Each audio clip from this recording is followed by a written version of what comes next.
Every story in my culture begins with the phrase, once upon a time. It's perhaps easier to tell the story from the start. So, with apologies to many of you who know the story well, I want to take us back to Plan's history, just to see where we're coming from before we got to this review. So first of all, we have Guernica, Spanish Civil War, where Plan was formed to help children in war. And what was significant there was that not only was the start of Plan for children in war, but it was also thinking long term.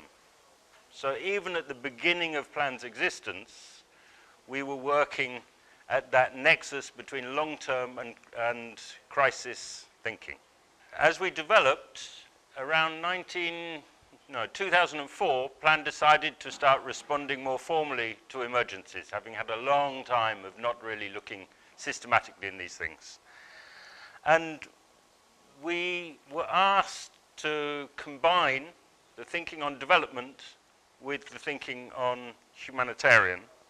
And for that, we used something called the crunch model, which many of you have seen many times before, where we look at the vulnerability as well as the consequences of a disaster. And that remains, through to today, the core of our thinking in our work on disasters. We continued through 2010 to 15 to do quite a lot of work on disaster response. This was in Burkina Faso when the floods came through here a few years ago. I don't know how many of you were here at that time. But it was a time when we were learning very, very fast how to deal with disasters. At the same time, we were doing a lot of disaster risk reduction work. And I always love to try and tell a story where nothing happened and it's a success. And this picture shows from the Philippines, in villages in one area where we'd been doing disaster risk reduction work for a long time. And what we saw was that despite the cyclone hitting and affecting 90% of the households, no one was killed, no one was seriously injured. And the local government had all the information available very quickly. So, not one of those places where all the TV cameras came, and yet a real success by nothing happening. So what we saw through this time was a significant and rapid growth in the amount of disaster risk management work in Plan. So we went from about less than 9 million in FY08 to 152 million euro, I think it was, last year. Yeah, it's a very significant growth. It's also worth noting that actually in FY17, the development program portfolio in Plan International reduced. The program's portfolio overall grew because disaster risk management grew. But without that, you would have seen, for the first time, a contraction in the amount of development work done by Plan. And while FY15 was particularly large, the fact that it's a steady growth is telling us that it's not just one disaster that's pushing things up or down. There's been continuous change. We went through that and we got to the new strategy, 100 million reasons. And we had a lot of talk about 100 million reasons and whether that was really talking about disaster risk management, because it didn't have a separate page saying this is what disasters are about, this is humanitarian. Somehow it was popping up in different places and we couldn't put our fingers on it. A lot of us were quite sort of, oh, are we happy with this or not? But in fact, when you start to really read it, you see that it's Plan's disaster risk management strategy. Every part of it relates to disaster risk management. And in fact, in 2012, we had an independent review of our work, and the key recommendation there was that the disaster risk management mandate should be adopted as plan's purpose overall. So arguably we are exactly on track.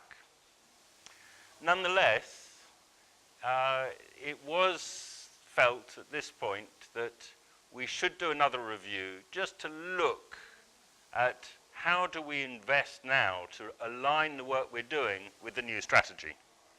And that's where we come to the current review as it came through.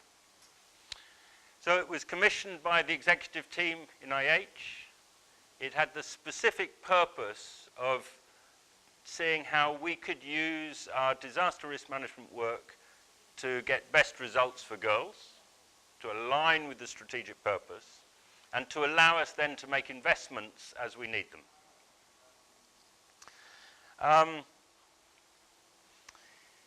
It was a report that listened to a lot of people. There was questionnaires done across the organization. There were a lot of interviews done internally and externally, and then some in-depth meetings, in-depth probes into particular countries, and the consultants came to several regional meetings to talk to people there. They then reported what they heard. And so some of the messages, oh, is that right or not? It's what they were told. They came in with an open mind. They came out with their findings. It gives an analysis of the sector externally, as well as an analysis and a history of where we've come from. It then presented some recommendations and some form of vision. The vision that they gave, and this is it, it wasn't as strong as the executive wanted. And when the executive saw the report, they asked us to go away and come back with a stronger vision, notably because the vision that they gave did not say clearly enough our ambition in relation to being a humanitarian organization that works for girls. What it did say clearly is we should continue to work at the nexus between development and humanitarian, and that we should be very clear that we can do gender transformative work in humanitarian context. It made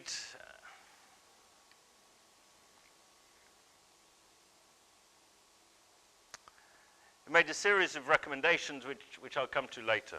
What I want to do now is to take us on to a revised vision that we've been working on in the last 2 weeks. Those of you who were in the network meeting 2 weeks ago, we did a lot of work on this. Behind this is a key idea.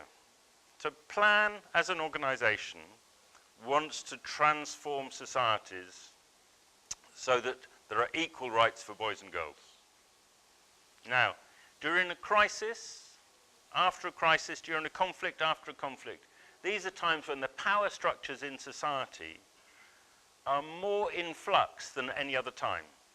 There is more possibility for change when power is in flux than at any other time.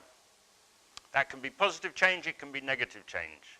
But the point is, if you're in the business of change, you have to look at the times when you can really see the most change. And we as a group are the ones who are working at those times. So, we need to have a vision which sees us working at those times. And what we've come through with has 2 key points. Working for gender equality and girls' rights at the nexus of development and humanitarian. So, Plan International is a global leader and the NGO partner of choice for promoting gender equality and protecting girls' rights in disaster and conflict settings, working at the nexus of development and humanitarian efforts. Yeah? This is the condensed version of an awful lot of work which went on over time. The reason we want a clear vision is we then want to see, well, what investments do we need to do to get us to a point where we're doing exactly this? We're saying we want to be a global leader, so we're relating ourselves to other people. We're confirming that we're an NGO, but nowadays we're an international NGO and we're a local NGO in many places. We're a very complex beast. And we're looking at this vision beyond the current strategy. So we're looking here in 10 years' time when, we haven't necessarily got the current strategy, but we've got the same purpose and direction. I then want to talk about the components from this, the key elements that we feel are necessary to get us to that vision. And the first is that we must have competent, strong programming on our humanitarian mandate. We must respond effectively to protect lives in crisis. And we must do so with good quality work which follows the standards, the core humanitarian standards. And we must deal with the situations that the people find themselves in.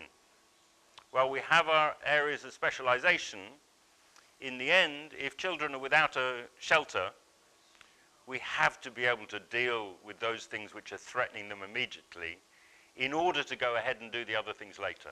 We can't be a leader in a sector unless we're a competent and credible player in that sector.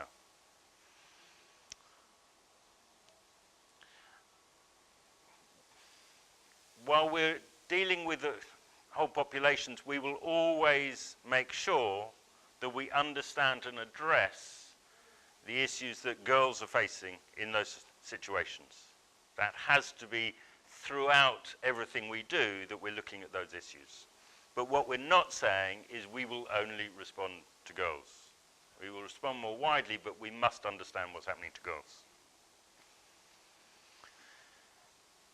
When it comes to gender, we have to make sure that we've got a good analysis of what's happening to boys and girls, how it's different, both of the crisis and of the dynamics of the response.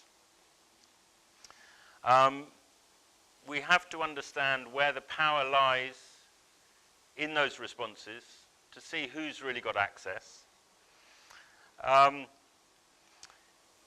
We need to design programs in ways which they will contribute to gender equality. Now, we all know that sometimes you've got a 3-month project. There is no way in the world when you've got 36 hours to design to get a proposal in that you can include a detailed gender analysis, that you can say you've got an objective of changing society. You can't do that in 3 months. However, you can be aware of the gender issues at that point. So what we're saying is that the longer term response plans and the strategies in protracted crisis must have a significant component that is looking to promote gender equality. Any individual project must be gender aware. Yeah? And it's key this that we've struggled, you can't possibly be gender transformative in 3 months. No, you can't possibly be gender transformative in 3 months, but you can reinforce or contribute to a wider objective of change and promoting gender equality.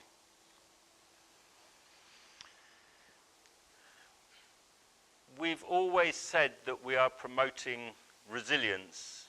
We have to get our colleagues working on development work to be getting all of our development work to be building resilience in societies. Good development work includes work on resilience. And this comes through very clearly in the SDGs. It should be coming through much more across our work. We've got to find those opportunities in disasters and particularly in recovery where we can change the social norms. In my country, at the end of the First World War, women had been running the country while the men were all out killing each other during the war. At the end of the war, women had to have the vote. There was no question that the gender norms had changed, the power had changed, and the formal attributes of society had to match the reality. So our job is to understand those dynamics and try and work with them to promote change that will favor girls Or when there's things coming through which are going to be oppressive, we have to try and resist those. It's particularly post-conflict when you've got a new constitution coming through in a country, you've got a whole lot of new things. It's a fabulous opportunity to get countries which are set up to be the best places to be girls. We also have to remember that the great dynamic that we face on this planet now is climate change. And if we're going to see societies surviving through climate change, adapting to it, our work has to recognize and contribute to that from the start. As you know, we have in our strategy 6 areas of global distinctiveness. These are areas where we're building our expertise and capacity. In the next strategy, some of those might be different. We might have fewer, we might have more. But because disaster risk management cuts across everything that we do, we expect that we will be doing disaster risk management work in any of those 6 areas of global distinctiveness. And when we do, it has to be good quality work, aligned with the technical standards such as SPHERE that matter to us. At the same time, we want to be global leaders in 3 particular issues: child protection, education, and youth economic empowerment in emergencies. Child protection we've been doing for quite some years, likewise education. We've really started to build up. We understand the need to engage in the global coordination, to document, to do research, to really move not only in programming but also in influencing.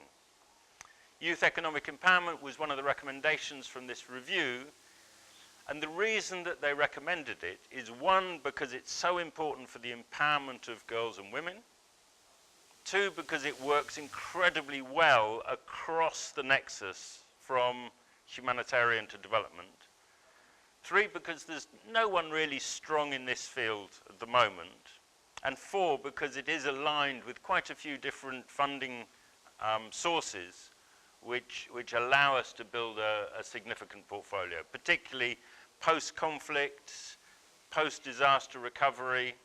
Getting youth involved, getting economic opportunities there are now massive factors, particularly in preventing the reoccurrence of conflict. In the global strategy, we talk about working in the places where violations of girls' rights are the worst, places that are fragile, where people are most vulnerable. If we're going to do that, then we need to be setting our presence in those countries. At the moment, we have presence in a lot of places that are in no way the most vulnerable, and we don't have a presence in a lot of places which are the most vulnerable. So we should be seeing some moves to different places. We're already seeing it with the move to CAR. A few years ago, we're starting to move into Somalia, into the Middle East, looking at Chad. We will expect to see more of that. But we also need to understand the concept of reach. So presence is when we've got an office, we've got people on the ground. But if we're a specialist organization with capacity in 3 particular sectors that is globally applicable, we need to be able to add value even when we don't have a presence, either by supporting other organizations with our expertise, or through influence, through supporting the United Nations, whatever form it takes. We need to be much more ambitious of how we use reach to make a difference. And lastly, under this one, we're talking about localization. There's a big factor in the sector at the moment to talk about how we've got to be adding value to local institutions, both civil society and government, in what we do. And we are already very much doing that with local government. I don't think we're as good as we should be yet on adding value to civil society, but we need to be doing that ahead. We've got to be aligned, and we've got to understand how to add value without simply doing everything for ourselves on the ground. One of the things which comes up repeatedly in the review is that our operational functions do not help us to be as effective as we would like in particularly emergencies work. When we've got to do things quickly, we've got to do things at scale, when we haven't got as many people as we want to do them, our systems are not supporting us, that we're not getting people deployed as quickly as we'd like. We're finding ourselves stuck in a morass of SAP. All sorts of things are hampering us. So we've got in our vision, an idea that every part of the organization, whether it's the HR function, whether it's NO's ability to market for emergency appeals, every part of the organization needs to be effective during emergencies and to be able to scale up accordingly. We've also got to have a workforce who've got the skills, who can be flexible, who can be moved around, who can address these issues. And behind that workforce, we need HR systems which recognize that these are not ordinary day-to-day working settings, that sometimes people are working 7 days a week, sometimes they're working in very difficult circumstances, often they're extremely stressed, and we need to have ways to care for staff appropriately, to reward them appropriately, and to give them the breaks they need to remain safe and healthy. And finally, cutting through all of this is the issue of learning. We have to learn about our specialist areas, about our humanitarian response, about our operations, and constantly reinforce that whatever we do, we've got to learn from it and feed the things that we learn into the next time we do it. And this is something that came out when we did an audit of our core humanitarian standards, that while we can cite many cases where we've learned, we can't show that it's systematic yet. And this is what we need to do, is to be absolutely systematic, that we will always learn from our experience.